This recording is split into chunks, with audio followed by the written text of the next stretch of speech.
an y'a sɔrɔ kuma dɔnnaw la ko bibi n'a ma kunnafoni tan ko o ye kunfɛnmaa ye kanumɔgɔw walasa aw kana kɛ o ye o kama ni jɛmukan in kɛnɛ bɛ sigi aw ye don o don sɔgɔmada fɛ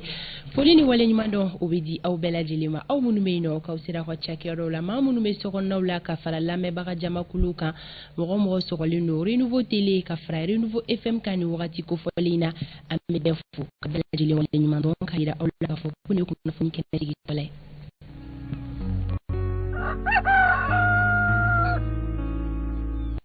Foli ni waleɲuman dɔn o bɛ di an kanubaga kelen-kelenna bɛɛ lajɛlen ma k'a fɔ aw bɛɛ ma k'aw ni ce aw ka danaya la Renouveau Télé ale sugantili la radio ɲɛlɛnni lamɛnbagaw an ka foli bɛ aw ye ka bɔ Dajara ka gun kan radio Bɛnkan ka bɔ Kɛrɛwani radio Tiɲɛdugu ka bɔ Jura radio Futa ka bɔ Yanfoyila radio Bɛsago ka bɔ Kucala radio Kanaga ka bɔ Joro radio Kumakan ka bɔ Bila radio Jigiya ka bɔ San radio Naro Samaya ka bɔ Ɲɛwulini radio Dame ka bɔ Bɔrɔ radio Faso Kanu ka bɔ Welesebugu radio Nciba FM ka bɔ Kati Falajɛ radio Nema FM ka bɔ Kasaro radio Tolérance ka bɔ Mopti radio Miracle FM ka bɔ Buguni radio Kusata 2 ka bɔ Jalakɔrɔbugu radio Altakadum ka bɔ Sikaso site internet Mali Bamada ka bɔ Fransi radio Mamelon ka bɔ Kebila ka fara tamani kan an ka foli bɛ an ka abonnew ye ni sanga kofɔlen na minnu sɔgɔlen don anw na an ka page Facebook kan Renouveau FM Renouveau Télé page kan an ka foli bɛ bɛɛ lajɛlen ye ko bɛɛ k'i bisimila bi ye tarata ye utukalo tile 23 san 2022 Renouveau Matin kɛnɛ bɛna dayɛlɛ aw ye sisan anw ka dibila baarakɛbagaw an ka foliba bɛ u ye labɛnw sigi sen kan o kama aw bɛ ka ja ɲuman ni kumakan ɲuman sɔrɔ ka aw to fo aw jabala la wa Renouveau Matin jamakulu bɛɛ lajɛlen fɛnɛ dafabilen bɛ yan nɔ an bɛna don kibaruyaw kɔnɔna la bonya ani karama kɔnɔ Umar Koyita ka fara Isa Kaba Sidibe kan ani Fanta Tomota an bɛna don kibaruyaw olu kɔnɔna la sɔni Umar i ni sɔgɔma a bɛ cogo di ni Ala tanu a bɛ cogo di lamɛnbaa jɛkulu bɛɛ lajɛlen fo ni sanga kɔnɔna na k'a fɔ k'u bisimila Renouveau kunnafoni kɛnɛ kan maa bɛ yen nɔ k'i bɛ sɔrɔ ka wuli k'i sɔgɔ an na walasa ka se ka kunnafoni kibaruya fɔlɔw sɔrɔ an b'u bɛɛ lajɛlen fo ka sɔgɔmada foli ani ka danaya kɔnɔna na Umar bɛɛ lajɛlen ye bisimila minɛ solika wuli Bamakɔ kɔnɔna la yan nɔ a ma nɔgɔn sabula kabiri sɔgɔma joona embouteillage ale bɛ créer yalima i natɔ i ma gɛlɛya sɔrɔ ma gɛlɛya ba sɔrɔ sanga solika wuli ma nɔgɔ a ma nɔgɔ timinandiya don ko bɛɛ lajɛlen n'i ka baara bɛnna fɛn min ma baara bɛɛ n'a nafa don a bɛɛ lajɛlen fɛnɛ ni a kɔlɔlɔ de don voilà donc i ka wulikajɔ mana bɛn baara min ma i b'i cɛre siri o kama su ani tile anw ka wulikajɔ ye o ye Umar a mana gɛlɛya cogo o cogo ka se ka na kunnafoniyaw kun fɔlɔ fara ɲɔgɔn kan k'a di an kanubaga jamakulu ma u mana kɛ diɲɛ fan o fan u ka se ka bɔ kunnasiri la u ka tile journée kɔnɔna la Umar sɔni e ni kanubagaw bɛna ɲɔgɔn lasɔrɔ don kibaru ale kɛnɛ kan o la bi jɛmukan bɛna tali kɛ fɛn minnu kan an bɛna bakurubaw ka olu da aw tulo kan bi sɔgɔmada in na kumasi min bɛ an bolo kɔrɔ ni o bɛna walawala aw ye décryptage kɔnɔna la Isa Kaba Sidibe fɛ an ko o de ma ko attentat à la pudeur Isa Kaba ale bɛna o kumasi kɔrɔ fɔ an ye ani o bɛ tali kɛ kun jɔnjɔn ni waleya minnu na an fɛ yan nɔ jamana in kɔnɔna la fɛn bɛ tali kɛ an ka bi ma welelen na o ye Usman Abdulayi Ture ale kɔni ye arajo so dɔ ma ɲɛmaa ye ka bɔ Gawukaw fɛ yen nɔ a bɛ fɔ arajo min ma ko arajo nata ale ye arajo ye Gawukaw fɛ yen nɔ minnu u bɛ gɛlɛyaba kɔnɔna la an bɛ don min na i ko bi sabula ka da kan tasuma kɔni wulila arajo in na o kama an bɛna wele bila arajo in kɔni directeur ma ayiwa ni gɛlɛya y'u sɔrɔ cogoya minnu na ani an bɛ don min na i ko bi na u mako jɔnjɔn bɛ na jɔ fɛn minnu na ka se ka o lasili kɛ min b'a to u bɛ se ka dɛmɛ sɔrɔ cogoya minnu na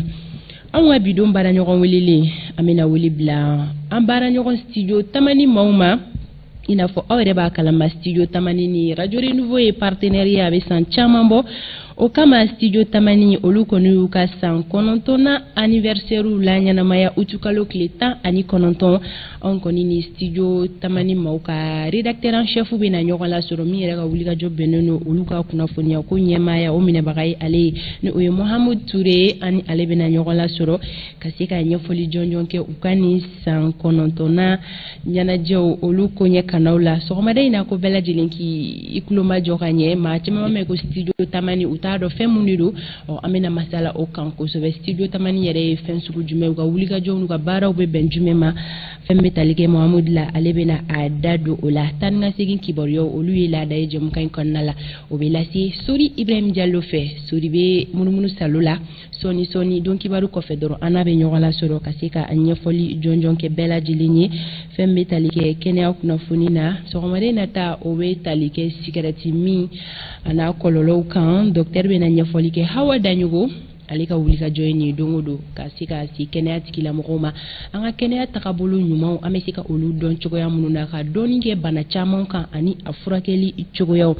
Alexi fɛnɛ bɛ bisimila sɔgɔmada in na Alexi ma sɔn min ma bi fana ko kura babu dɔ b'a bolo k'a ma sɔn min ma o lasew bɛ nana kɛ jɛmukan in kɔnɔna la kunnafoni gafew ɲɛfura fɔlɔ laseliw olu fɛnɛ bɛ kɛ gafe minnu bɔra bi tarata donya in na o ɲɛfura fɔlɔ laseliw olu bɛ kɛ bi sɔgɔmada in na ka kɛɲɛ ni an ka orchestre foli dumanw ye fɛn bɛ tali kɛ groupe super Viton de Segu la olu ka foli dumanba bɛ an bolo kɔrɔ kanubaga kelen-kelenna bɛɛ lajɛlen bɛna nisɔndiya sɔrɔ ka kɛɲɛ ni nin fɔli in ye an bɛna o lase aw ma jɛmukan in kɔnɔna la don kibaru ale bɛ lase Omar Koyita fɛ fɛn bɛ tali kɛ ni kibaruya na ninnu ye bakurubaw ye an bɛna minnu ta kelen-kelen ka bɛɛ lajɛlen walawala aw ye jɛmukan in kɔnɔna la dɔɔni nka an b'a bɔ ɲɔgɔnda fɛ sisan n bɛ kɛnɛ to Omar bolo a ka don kibaru dayɛlɛ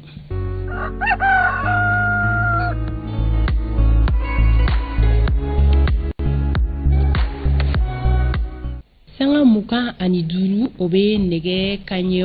7 sanfɛ Omar Koyita an bɛ sira di ma kanubaga jamakulu kuloma jɔlen do b'a fɛ k'a dɔn ko yalima mun bɛna fɔ renouveau matin don kibaru kɔnɔna la bi sɔgɔmada in na ko kura o la a ka kan i ka kanubagaw ɲɛbɔ sira la kɛnɛ b'i bolo siga t'a la fiyewu kunnafoni caman b'an bolo bi an bɛna min lase an kanubaw ma an b'a daminɛ fɔlɔ a yirala k'a fɔ fɛn min kɔni conseil national des prix olu kɔni sukaro sɔngɔ sigi min bɛ t'i jɔ dɔrɔmɛ 130 ɲɔgɔnna na an da bɛna se o ma sɔɔni k'o bɛɛ lajɛlen walawala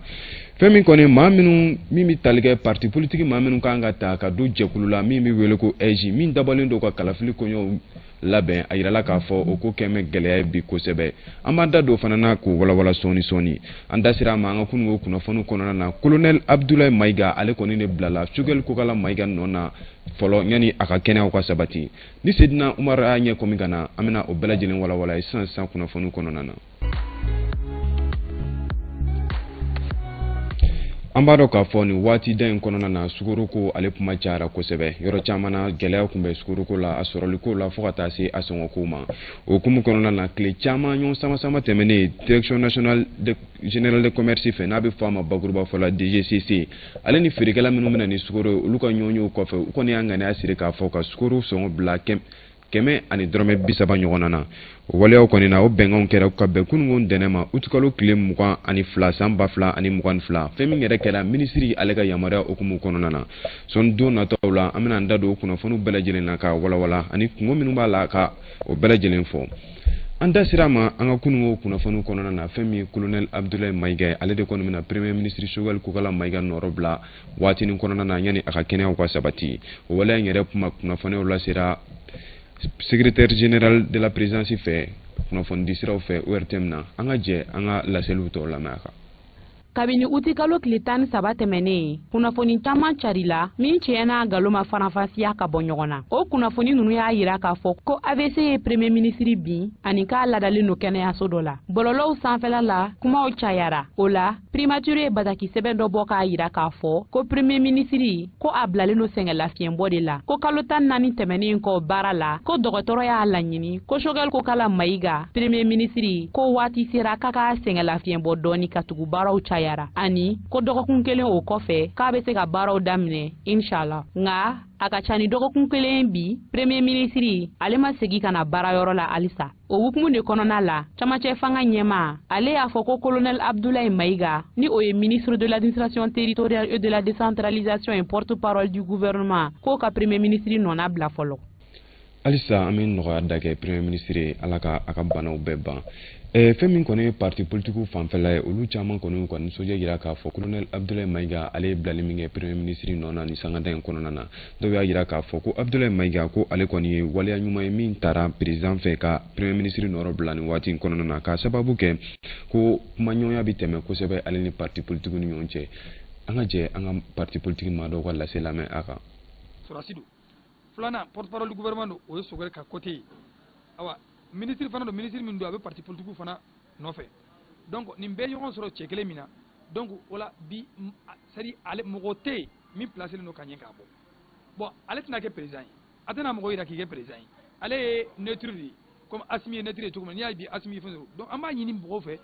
u kana taa ni intérêt wɛrɛ sira wɛrɛ fɛ an bɛɛ ka jɛ nin ka an conduit an ka taa élection na ni nin y'an conduit an ka taa président sigi kɛ k'an conduit an ka taa député sigi kɛ a ka conduit an ka taa maire sigi kɛ Mali bɛna basigi min na an mako b'a la basigi bɛna. min o ye k'a fɔ wagati ni kunkurunin ko de don wagati min na maa dɔw bɛ na ka na mɔgɔ min ye poste yɛrɛ occupé k'o jɔyɔrɔ fa wagati kunkurunna yan'a tigi ka sigi place la donc an y'a mɛn kunun i n'a fɔ a y'a mɛn cogo min na k'a fɔ ministre Abdoulaye Maïga ale de bɛ ka premier ministre ka intérim assuré donc an y'a mɛn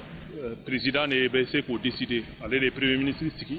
ale de ni ministre bɛ contacter la ale de b'a dɔn a bɛ se ka min bila yɔrɔ min na donc n'a y'a décider ka nin bila yen k'a sɔrɔ a ka danaya b'a kan an bɛ dugawu kɛ ala ka danaya in sabati a ka se ka se danaya in kɔrɔ et que jamana ka na jɔ jamana baara ka continuer a cogoya la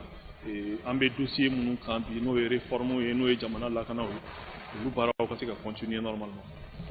Nin kun ye parti politique maa dɔw hakilila ye fɛn min ye Abdoulaye Maïga ale ye bilali min kɛ premier ministre Choguel Kokala Maïga nɔ na an bɛ tɛmɛ ni kibaruya cogoyaw ye halisa fɛn min kɔni ye Faransi finitigilakaw an da sera ma an ka kɛlɛ kunnafoni tɛmɛnenw kɔnɔna na olu kɔni ka minɛnw cɛ ka bɔ Mali kɔnɔna na o hukumu kɔnɔna na Mali gouvernement olu ye laseli kɛ k'a jira k'a fɔ k'u kɔni ye Faransi ka nin waleya in mɛn ka tɛmɛ ni bataki min bilala utikalo tile 19 san 2022 Mali gouvernement u kɔni y'a jira k'a fɔ ko Faransi finitigilakaw ye taali min kɛ ka bɔ an ka jamana kɔnɔ pewu ko olu kɔni ye a waleya mɛn k'u b'u u janto a la wa u y'a jira k'a fɔ ka population yɛrɛ ladɔnniya k'a fɔ k'u kɔni waleya bɛɛ lajɛlen ta walasa cogo min na wa lakana bɛ se ka sabati wa fɛn min kɔni u mago bɛ jɔ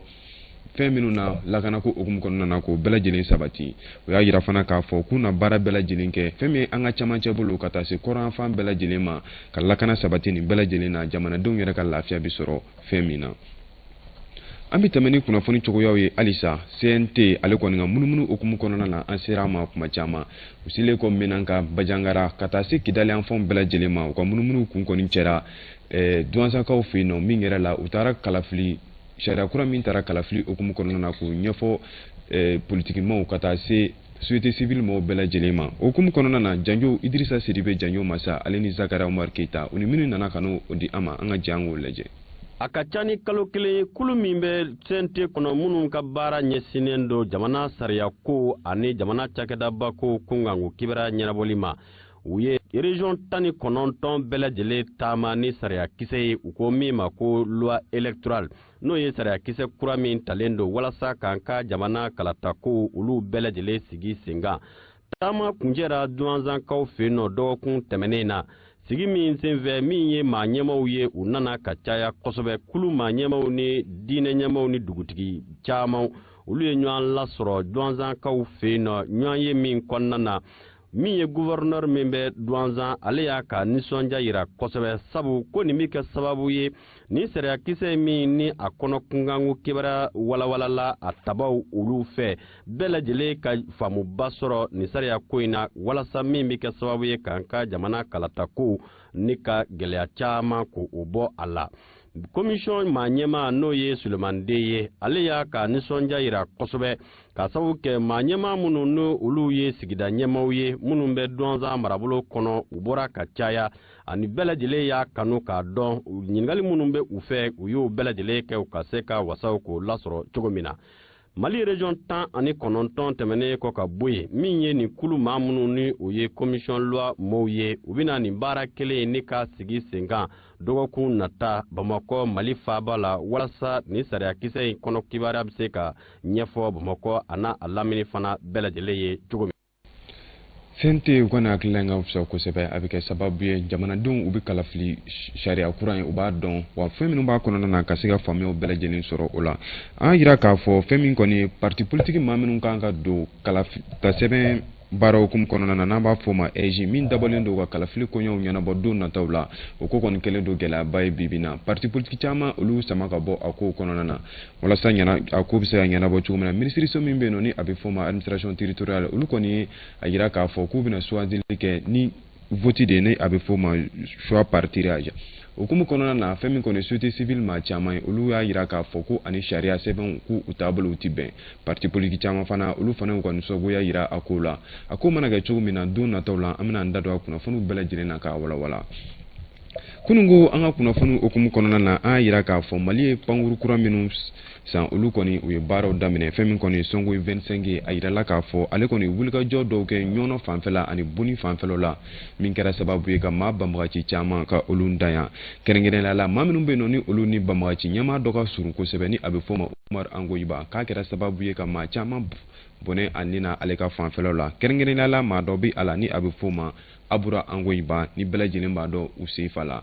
nin bankuru ninnu sɔrɔli kɔni kɛ mɛ nisɔndiyaba ye Mali jamanadenw ma a ko mana kɛ cogo min na don nataw la an b'an da don a bɛɛ lajɛlen na ka a walawala an kanuba jamaw bɛɛ lajɛlen Fanta Tumuta nin kun ye kunnafoni kunfɔlɔw ye an bɛ se ka min lase an lamɛnbaa jɛkulu bɛɛ lajɛlen ma Mali fan bɛɛ lajɛlen na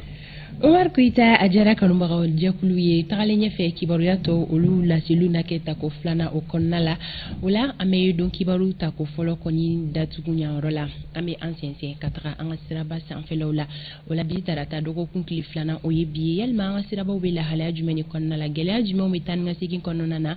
aw ni Sori Ibrahim Diallo bɛ na ɲɔgɔn lasɔrɔ sisan ka se ka o kibaruya di bɛɛ lajɛlen ma